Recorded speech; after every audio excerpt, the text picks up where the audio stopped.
llanto y dolor, nuestra pobre Colombia no tenía salvación, solo sombras de muerte abrazaban a nuestra nación, olvidados del mundo, pero de Dios no. El Señor ya tenía corazón preparado para esta bella obra que hoy contemplamos. Es la gracia de Cristo que se ha manifestado por el poder de Dios para la salvación del pueblo colombiano. Hoy podemos cantar libertad, hoy podemos gritar libertad. Jesucristo el Señor nos dio libertad, porque en su bondad libertad nos mandó mensajeros de paz. Conocimos su nombre por el santo evangelio de paz.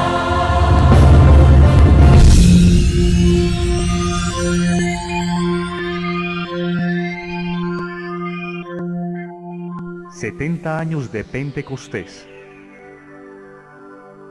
Ese miércoles 12 de mayo de 1937, en que Axel Werner Larsen descendió del barco en Puerto Colombia, quizás no sospechó que estaba dando comienzo a una de las historias más fascinantes: el nacimiento y desarrollo de la Iglesia Pentecostal Unida de Colombia. Aunque en el periódico El Heraldo de Barranquilla se anunciaba a los viajeros que llegaban a la ciudad en la edición 1008 del 12 de mayo, y las correspondientes a los días siguientes, no aparecen los nombres de Axel Werner ni de Abigail Gertrudes, pero igual había llegado a nuestra patria una pareja que traía el encargo de predicar el mensaje del nombre de Jesucristo, y esto afectaría profundamente a nuestra nación. La familia misionera Larsen Staples estaba compuesta por Axel Werner, su esposa Abigail Gertrudes y su pequeño hijo Kate, los cuales fueron enviados por la Iglesia Canadiense Asambleas Pentecostales de Jesucristo a iniciar la obra pentecostal en Colombia. Nadie los estaba esperando. La persona que había quedado de contactarlos no pudo viajar desde Barrancabermeja porque el nivel del río no era el adecuado para la navegación. El hermano Larsen rememoraba 33 años después la sensación que vivió ese día, lo cual describió con las siguientes palabras: no había ni un colombiano presente en aquel día del mes de mayo de 1937, cuando salimos del barco marítimo poniendo nuestros pies sobre la tierra de Colombia por primera vez. Pero el Señor de la mies estaba presente, dándonos la bienvenida a esta parte de su viña. 3 días después de estar en Barranquilla, llegó Carlos Berthold, un misionero interdenominacional, con el cual los Larsen habían hecho contactos desde el Canadá. Abigail y el pequeño Kate viajaron con Berthold mientras el misionero Larsen esperaba el equipaje. Se irían por el río Magdalena hasta Barrancabermeja y luego por vía férrea hasta Bucaramanga. Ya estando en Bucaramanga, en la casa de los Berthold, viajaron a Málaga, provincia de García Rovira, en el departamento de Santander, para conocer la obra que los Berthold habían desarrollado y presenciar el bautismo de algunos creyentes. Allí el misionero Larsen tuvo el privilegio de ver a los primeros colombianos bautizándose en el nombre de Jesús y recibiendo el Espíritu Santo, hablando en lenguas.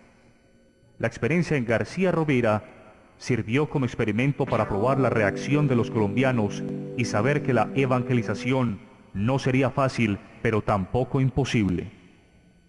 De regreso a Bucaramanga, los Larsen comenzaron de manera definitiva la obra que los Berthold habían intentado iniciar esos días antes. Así que la ciudad de Los Parques se convirtió en el nuevo hogar de los Larsen. y la plaza central en el primer escenario de evangelización. Una mesita, unas pocas Biblias y un hombre alto, delgado, de aspecto nórdico, con un castellano distorsionado, comienza a ofrecer Nuevos Testamentos y Biblias a los transeúntes. La hermana Abigail, por su parte, reunía los sábados en la tarde a un grupo de niños a los cuales les enseñaba cantos y la palabra de Dios.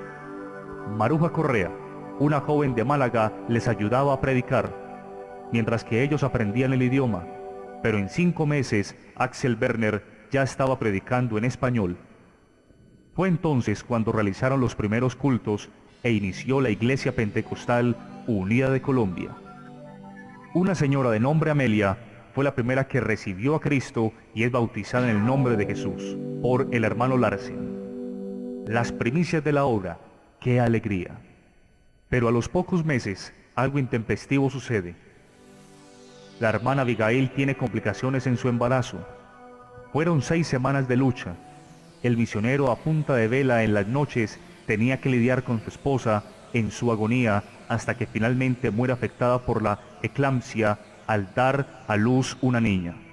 Él, con mucho dolor, sepulta a la misionera que vino a dejar su corazón en Colombia como lo había deseado.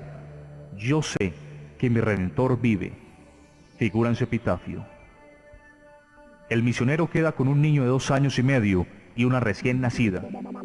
Sumido en la soledad y en la tristeza en medio de un país hostil a su labor y donde prácticamente no conocía a nadie, la misión le envía un mensaje diciéndole que regresara al Canadá. Pero él, convencido de su llamado, les envía otro mensaje diciendo: ha caído un soldado, manden refuerzos. En otras palabras, hermanos, la función apenas comienza. De ahí en adelante, las cosas empiezan a cambiar y una familia llegan al Señor, como fue la familia Bernal, Campo Elías, Jorge, su madre Emilia y sus hermanos. En 1940, el 8 de diciembre, el misionero Larsen bautiza a María Duque, Lucía Hernández, los niños Campo Elías Bernal de 12 años, Jorge Blanco de 10 años y Fayeta Cornelia Barnard, una misionera bautista que en su trabajo interdenominacional con los Bertol había recibido la revelación del nombre meses atrás. 8 días después, Axel Werner Larsen y Fayeta Cornelia contrajeron matrimonio. La hermana Fayeta fue la mujer que Dios escogió para que acompañara y ayudara por más de 30 años al hermano Larsen en su labor misionera. Los hijos de ese matrimonio fueron Laverne, Caleb y Dwight. A fines del año de 1941, llegó a Colombia la familia misionera compuesta por James Elmer Ball, su esposa Grace Helen y su niña Charlotte de 1 año de edad, para atender la obra, entre tanto que los Larsen tomaban su descanso quinquenal. Los hermanos Ball trabajaron por un espacio de 11 años en Bucaramanga y luego regresaron a los Estados Unidos. En el año de 1942, el hermano Larsen y su familia viajaron a Barranquilla, desde donde zarparían en un barco para el Canadá, pero por dificultades con su pasaporte no pudieron viajar y tuvieron que quedarse en dicha ciudad. Esa estadía la aprovecharon e iniciaron su labor misionera en la ciudad vendiendo Biblias que les facilitaba la gente de la Sociedad Bíblica Americana, José Siciliani.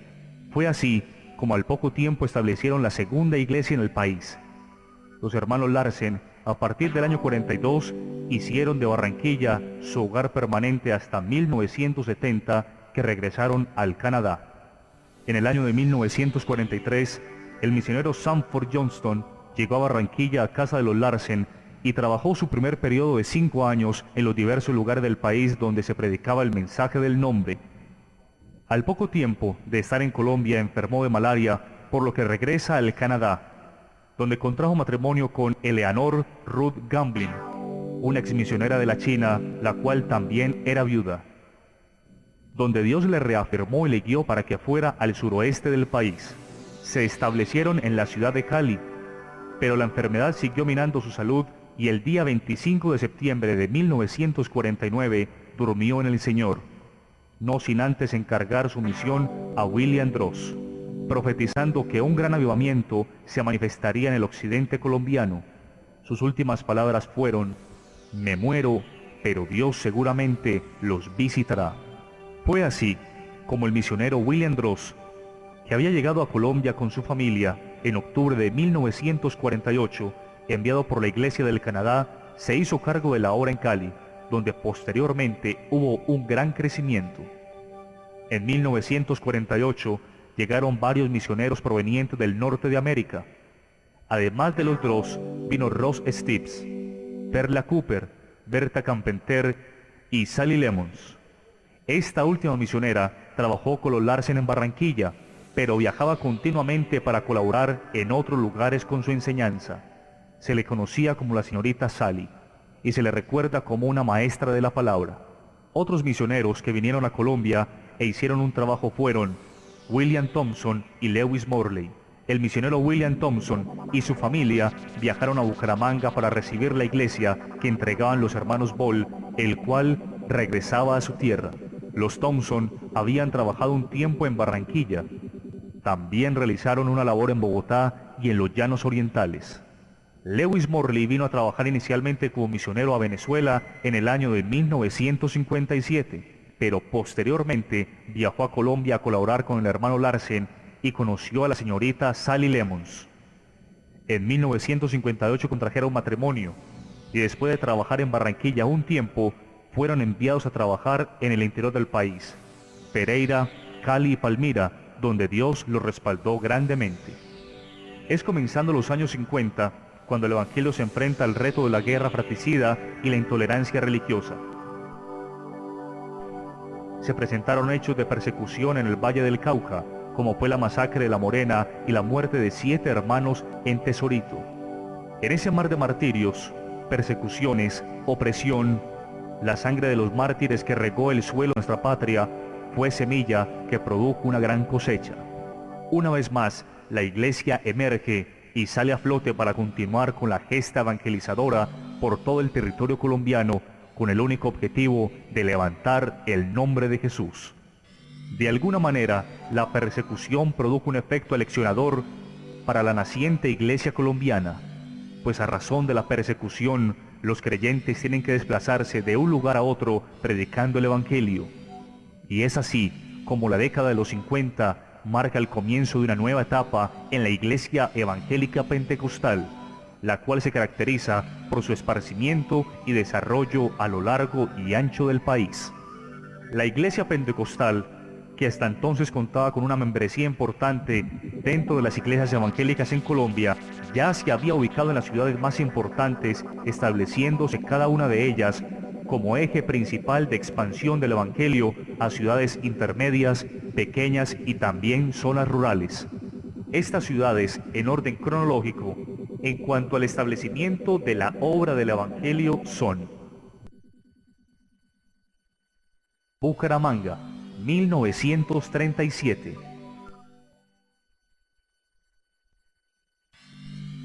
Barranquilla, 1942. Cali, 1948. Medellín, 1950.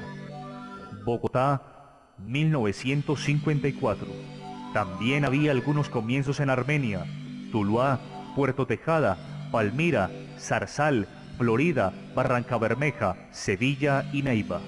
Pero dicha expansión no se dio de una manera programada o sistemática, sino en forma espontánea, es decir, a medida que los creyentes llegaban a nuevos lugares por razón de trabajo, persecución u otros, iban también sembrando la semilla del Evangelio. Algunas iglesias se convirtieron en ejes de expansión como fueron Bucaramanga en el oriente, Cali en el suroccidente y Armenia en el eje cafetero. La iglesia al principio estaba distribuida en regiones. Estas se establecieron casi naturalmente y bajo el criterio de los misioneros. El hermano Larsen estaba en Barranquilla, el hermano Dross en Cali y el hermano Thompson primero en Bucaramanga y luego en Bogotá. De ahí que con base en esas 3 personas se dividió el país en 3 regiones. Además, los miembros del concilio misionero fungían como supervisores de dichas regiones y extendían su labor evangelista en su región correspondiente. El misionero Larsen era el supervisor de la región norte, desde Antioquia hasta La Guajira. El hermano Droz era el supervisor de la región occidental, del Valle del Cauca, el Viejo Caldas, Huila, Tolima, Nariño y Cauca. Y el hermano Thompson, que en 1956 pasó a Bogotá, vino a ser el supervisor de la región oriental, Cundinamarca, Boyacá, los Santanderes y los Llanos.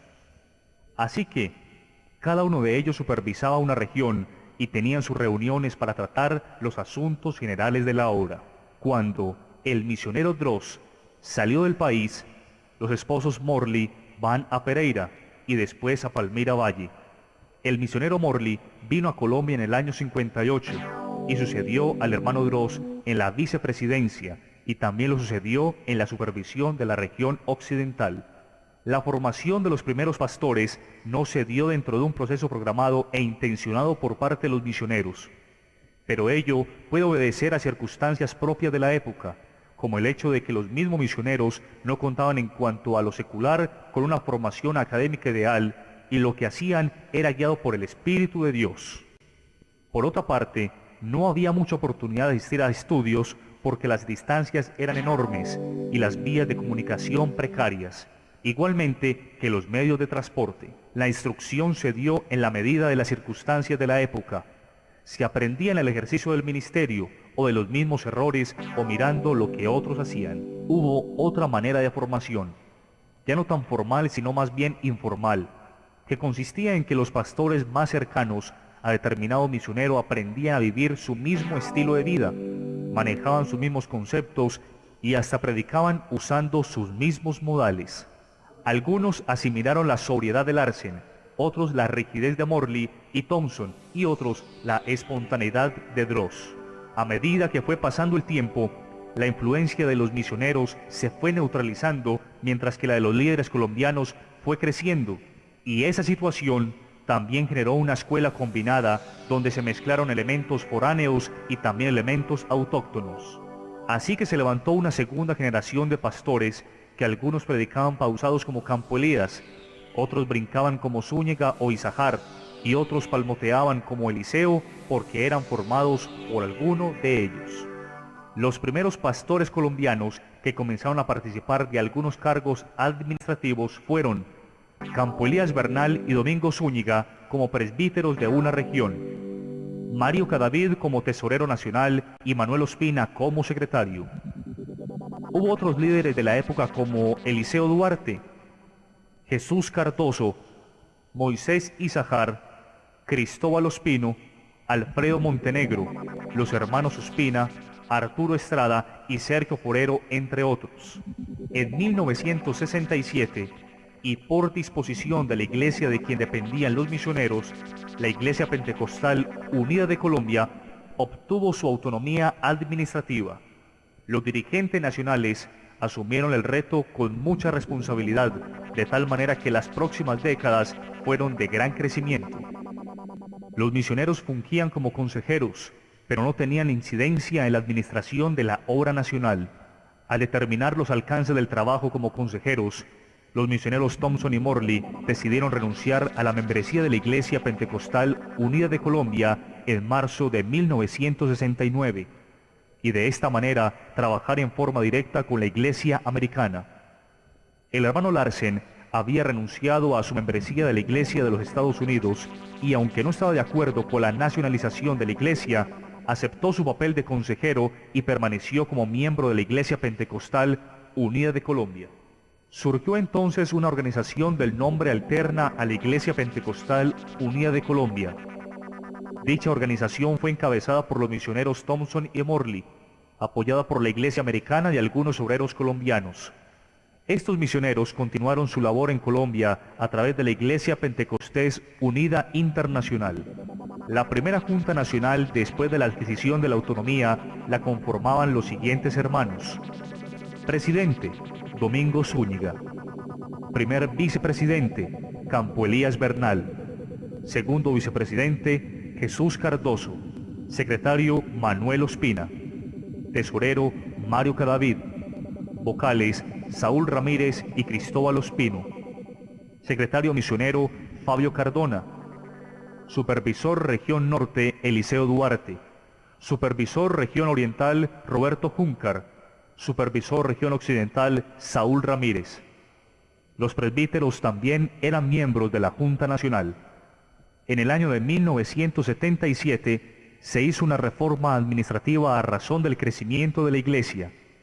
Las regiones fueron divididas en distritos y cada distrito era dirigido por un supervisor, un presbítero y un secretario. Los supervisores no siguieron siendo miembros de la Junta Nacional, la cual se redujo a 7 miembros y el nombre se cambió a Consistorio de Ancianos. El primer consistorio de ancianos de 7 miembros lo conformaron los siguientes hermanos: Presidente: Campo Elías Bernal. Primer vicepresidente: Domingo Zúñiga. Segundo vicepresidente: Noel Ospina. Secretario general: Omar Bermúdez. Tesorero general: Rodrigo Ramírez. Director nacional de evangelismo: Reinel Galvis. Director de misiones extranjeras: Eliseo Duarte. Ya en la historia reciente, el consistorio de ancianos fue aumentado a 9 miembros, insertando un director de obra social y un director de educación cristiana. El consistorio de ancianos es elegido por la Asamblea de Pastores, ente que se reúne cada año para gestionar los asuntos administrativos, económicos y legales de la Iglesia.